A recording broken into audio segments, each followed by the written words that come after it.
esas dos vertientes las identificamos aquí en la Argentina en los ministros Burrich y Petovelo, el fascismo conservador, y el fascismo extremista, en cambio, lo vinculamos con el presidente Milei. Ahora, el fascismo conservador siempre... Ahora te hago una pregunta, Rocco, ¿por qué le metes a Petovelo en el fascismo conservador? Y la meto ahí porque el fascismo conservador es un fascismo violento, es un fascismo que le pretende crear un estado de violencia sobre el otro. Pero no entregar los alimentos es muy violento. Bueno, por eso mismo, digamos, esa no entrega de los alimentos a los comedores es un acto exacerbado y evidente de violencia. Por eso la pongo en el fascismo conservador a Petovelo. Y en el fascismo autoritario, ¿no? Porque se expresa siempre a través del uso de la violencia. En cambio, el fascismo extremista históricamente desea que el fascismo sea una especie de revolución, aunque esa revolución es veleidosa y frívola. Perdón. Ahora, en cuanto al fascismo como revolución veleidosa, frívola, degradada, quiero reponer una pequeña reflexión de Horacio González. Horacio escribió en 2007 un artículo en una revista que se llama Rayando los Confines, que organizaban en ese momento Casullo, Kaufman, Forster, y mira lo que dice Horacio acerca del fascismo como revolución degradada. Dice esto, Sandra: el naufragio del fascismo es también el fracaso de su reversibilidad, de su intento de disputar el sentido de la revolución. Por eso mismo, el fascismo implica siempre una revolución degradada, veleidosa, frívola, mentirosa. Ahora, la palabra fascismo nombra un modo peculiar de la política. Nombra también un destino político, que es su fracaso, ese es su destino. La palabra fascismo también devela un secreto o devela un misterio, como decía Trotsky acerca del fascismo. Y esa palabra, que es lo que a mí más me importa, abre una puerta. La palabra fascismo abre una puerta. Y sobre todo, me parece que diciéndola, insistiendo sobre ella, podríamos reunir unas cuantas conciencias. O sea, que la palabra fascismo se convierta en un antifascismo como movimiento. Y en ese sentido la debatimos aquí, en el sentido de reunir conciencias. Cuando digo reunir conciencias me refiero a un movimiento colectivo para luchar en contra de ese poder. De hecho, lo escuchaba ahora, antes de empezar la columna, a uno de los defensores de Cristina Fernández, y si no me equivoco... Sí, Ubeira, ¿no? Ubeira, efectivamente, usaba en una consideración, hizo referencia al poder fascista a través de una referencia a la experiencia nazi. Y el poder fascista es un poder que aquí en la Argentina se hace eco de una gran palabra, la palabra libertad. ¿Y en qué la convierte? La convierte en realidad en suplicio, en sevicia para las grandes mayorías. Por eso también pongo a Petovelo en el fascismo conservador, en el fascismo violento, ¿no? La palabra libertad convertida en sevicia y suplicio. Ahora, ¿cuáles son algunas conclusiones que podemos sacar de la palabra fascismo? Es que la política para ellos es el reino de la fuerza, y de ahí la represión, de ahí la negativa a escuchar, de ahí también el agravio permanente en contra de la emancipación. Y la parte más aberrante de la represión, me parece que apareció hace poco en la Plaza de los Dos Congresos con una palabra. La represión dio discursivamente pie a la palabra terrorismo, Sandra. Me parece que deberíamos reflexionar sobre esa palabra dirigida en contra de los manifestantes y las manifestantes que nos manifestamos en ese momento en la Plaza de los Dos Congresos cuando se votó la ley bases. Y esa palabra terrorismo no se puede aceptar, no puede ser aceptada desde nuestro campo. Me parece que esa palabra terrorismo debemos devolverla al gobierno, se la tenemos que devolver a la fuerza que gobierna el Estado. Terrorismo indudablemente es una palabra compleja, incluso podemos considerarla como una palabra polisémica, pero seguramente, por lo menos desde mi punto de vista, la palabra terrorismo nombra lo desmesurado de lo desmesurado. Quiero decir, la palabra terrorismo nombra lo catastrófico como idea, como hecho real. Sí, con lo que hubiese podido ser que salieran los 2 tiros en la cabeza de Cristina. Eso es terrorismo. Y nunca le llamaron así. Eso es terrorismo. Y claro, nada de eso hubo en la Plaza de los 2 Congresos. Nada de eso hay, por ejemplo, cuando afirmamos nuestro derecho a protestar.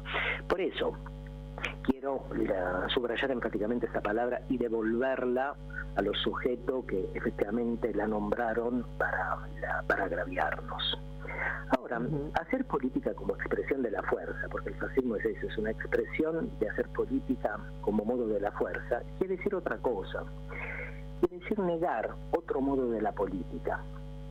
Quiere decir negar ese modo que se sostiene sobre la idea del mayor número, la idea de la mayoría.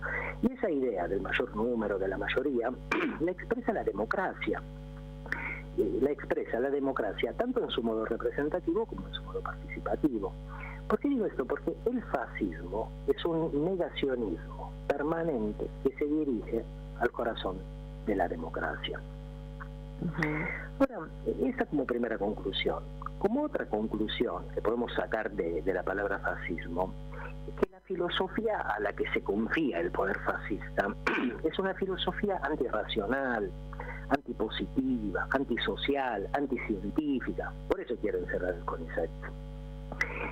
Y su filosofía cree en las fuerzas irracionales de la historia. Ahora, entre esas fuerzas irracionales de la historia, Sandra, está la violencia antipopular, la violencia contra el campo nacional y popular, represión del ministro Burrich, interrupción de la comida enviada a los comedores.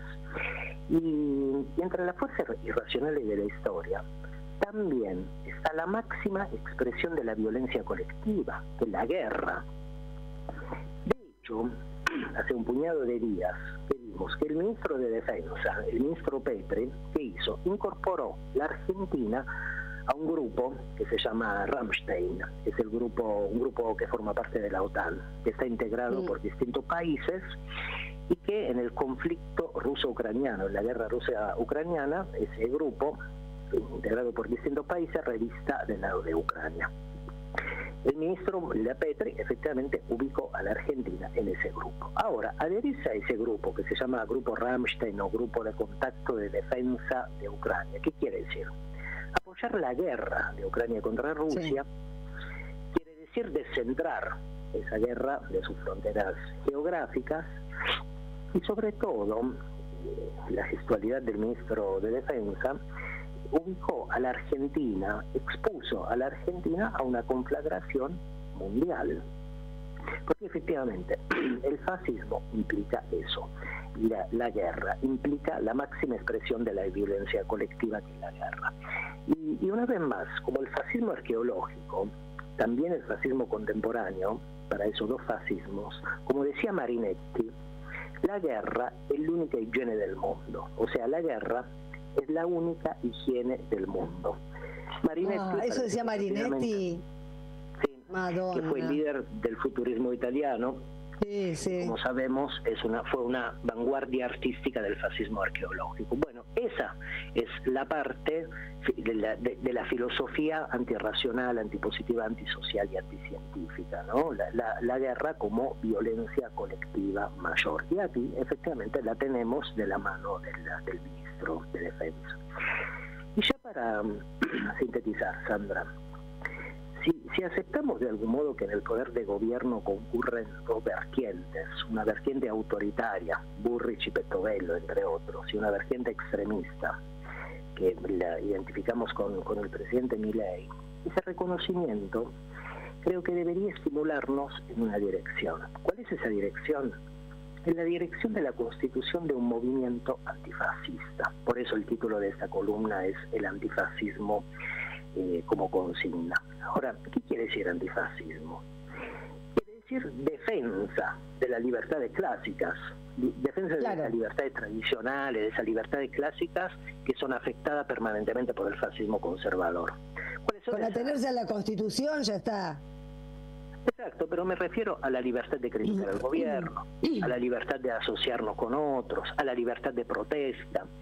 Y a la defensa de las libertades clásicas deberían concurrir, deberían acudir todas las fuerzas políticas que se sienten interpeladas por un liberalismo verdadero, por un liberalismo genuino. Y la defensa de las libertades tradicionales debería empalmarse con otro tipo de defensa, con la defensa de la emancipación radical. Esa emancipación radical que es propia de las tradiciones obreristas, de las tradiciones laboristas, puesto que la emancipación es atacada permanentemente por la reacción que es propia del fascismo extremista que gobierna el país en este momento. Así que el fascismo, el antifascismo como consigna, y sobre esta idea vamos a decir un par de cosas más el lunes de la semana que viene. Hasta ahí nomás. Está bien, es un gran encuadramiento, que después vienen otros encuadramientos, pero el principal debería ser ese. Sí, yo estoy muy de acuerdo, lo vengo también escribiendo cada vez que puedo. Gracias, Rocco. A ustedes, un abrazo grande. Un besito. Chao, chao. Un poquito de música ahora para nosotros.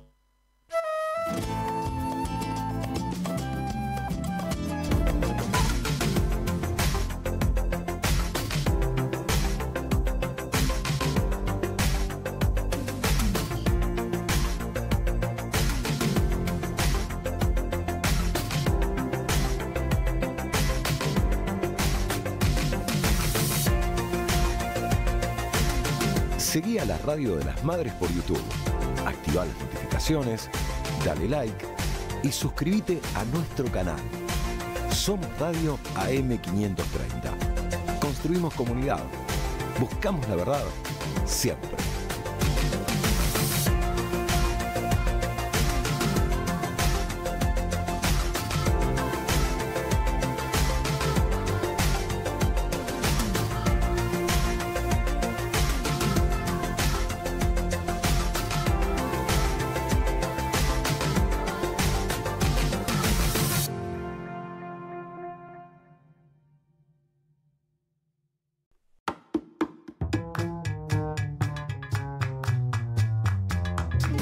Seguí a la Radio de las Madres por YouTube, activa las notificaciones, dale like y suscríbete a nuestro canal. Somos Radio AM530. Construimos comunidad. Buscamos la verdad siempre.